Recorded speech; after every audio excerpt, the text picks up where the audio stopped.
Democracy an idea, इसको रद्द करने के लिए different form of government follow किया जा सकता है पार्लियामेंट।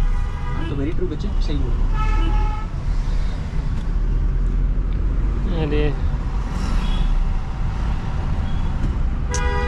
चलिए गड़बड़ चल रहा है।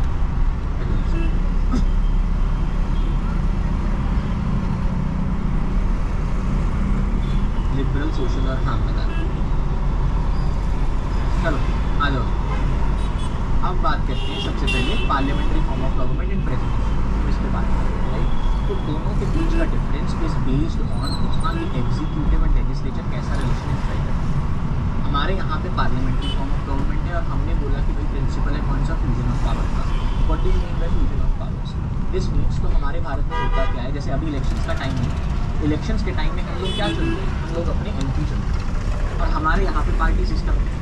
अब लेट से 545 एमपी जाके यहाँ पे बैठे, अब वहाँ पे देखा जाएगा कि भाई किस सिंगल पार्टी के पास मेजॉरिटी है। जिस भी पार्टी के पास 275 प्लस सीटें होंगी उसको गवर्नमेंट बनाने का मौका दिया जाएगा। बड़ा बड़ा करके कहीं भी लिख लो, government for Indian polity means executive only. Government जहाँ पे भी लिखा हुआ मिले हमारे लिए उसका मतलब क्या है, एग्जीक्यूटिव। तो उनको गवर्नमेंट बनाने का मौका मिलेगा। What is government? Government means बच्चे एग्जीक्यूटिव। तो मतलब हमारे यहाँ पे सेम बंदा, फॉर एग्जाम्पल जब एस जयशंकर जी हैं, इज फॉरेन अफेयर्स मिनिस्टर, तो जब हाउस में वोटिंग हो रही होगी किसी भी लॉ को पास करने की, क्या वो वहाँ पे पार्टिसिपेट करेंगे? Answer is yes, so is participating in legislature also.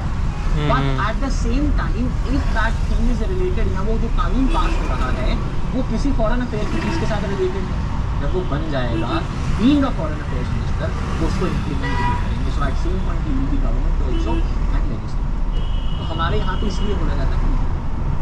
Now here we have a strict separation of power. ये प्लीज याद रखना, there are two things, one is separation of powers.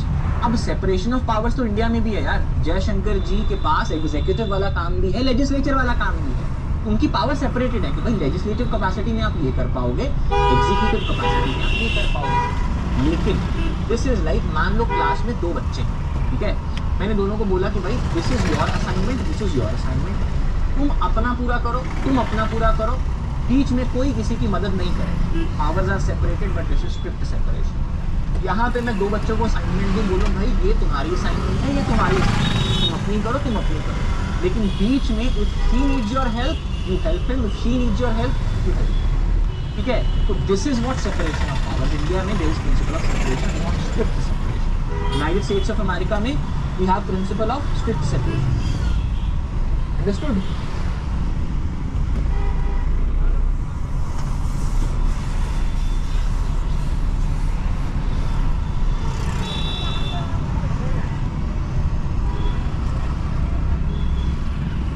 हाँ, strict separation can lead to deadlocks, और system को क्या बोलते हैं बच्चे?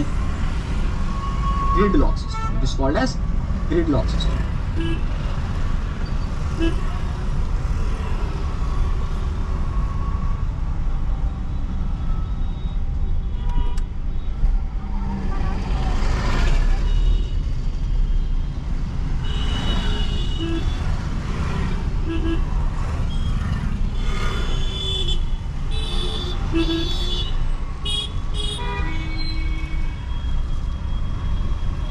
क्लियर हो गया?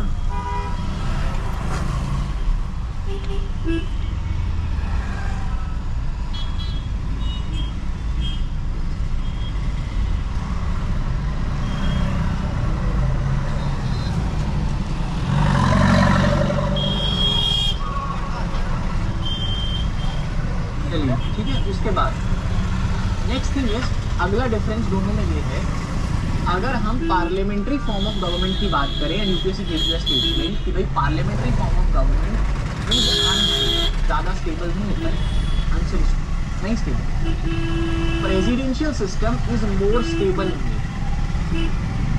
Is more stable. ये क्यों नहीं होता? Because of the principle of again fusion of powers and accountability.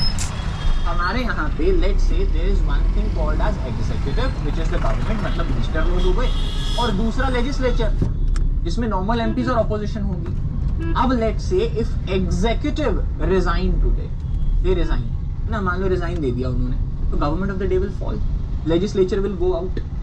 और if today legislature passes a no confidence motion, उन्होंने नो कॉन्फिडेंस मोशन पास कर दिया, then executive will go out, तो सारी की सारी चीज गिर जाएगी। Thus it is unstable, it is unstable, ठीक है। और नो कॉन्फिडेंस के लिए पता है आपको मेजॉरिटी कौन सी चाहिए, simple one. This is how so easy it is, ठीक है। So legislature can also throw them out, they can also throw them out.